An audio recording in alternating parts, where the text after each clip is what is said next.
Doctor সাহেব ওই কিছু বলতে পারতে আছি না।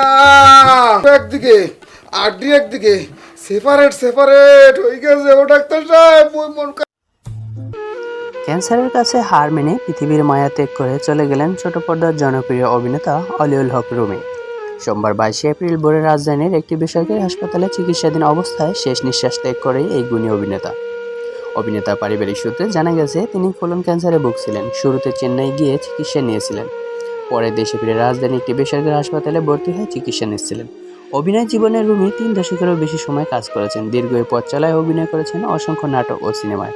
গত কয়েক বছর এই অভিনেতা বরিশালের আঞ্চলিক ভাষাতেও বেশি অভিনয় করে আসছিলেন। যমজ নাটকে অভিনয় করে বেশ সাড়া পেয়েছিলেন দর্শকদের কাছে। তা আজ দর্শকদের কাছে শুধুই স্মৃতি। তার জন্ম বরিশালের বরগুনা জেলায়। অলিউল হক রুমির বাবা বীর মুক্তিযোদ্ধা আজিজুল হক ও মা হামিদা হক। 3 ভাই ও 3 বোনের মধ্যে তিনি সবার ছোট ছিল। বরেণ্য এই শিল্পীর অভিনয় জীবন শুরু হয়েছিল 1988 সালে। এখনও কীর্তদাস নাটকের মধ্যে দিয়ে। একই বছর কোন কাননের ফুল নাটক দিয়ে ছোট পর্দায় অভিষেক হয় তার। আর 2009 সালে দরিয়াপাড়ে দৌলতী চলচ্চিত্রে অভিনয়ের মধ্য দিয়ে বড় পর্দায় অভিষেক হয় এই জনপ্রিয় অভিনেতা। তার উল্লেখযোগ্য কয়েকটি নাটক হচ্ছে সাজেশন সেলিম, বোকাশোকা 3 জন, makeup man, Dhaka to Barishal, Dhaka metro love, বাপ বেটা দৌড়ের উপর, আমেরিকান সাহেব, জানি ভাই বাস, বাকির নাম ফাঁকি, রতনের রতন চিনে, চৈতা পাগল, জীবনের অলিগলি, মেঘে ঢাকা শহর, যমজ, শেরের। জনপ্রিয় এই অভিনেতার মৃত্যুতে শোক প্রকাশ করেছেন লাখো দর্শক।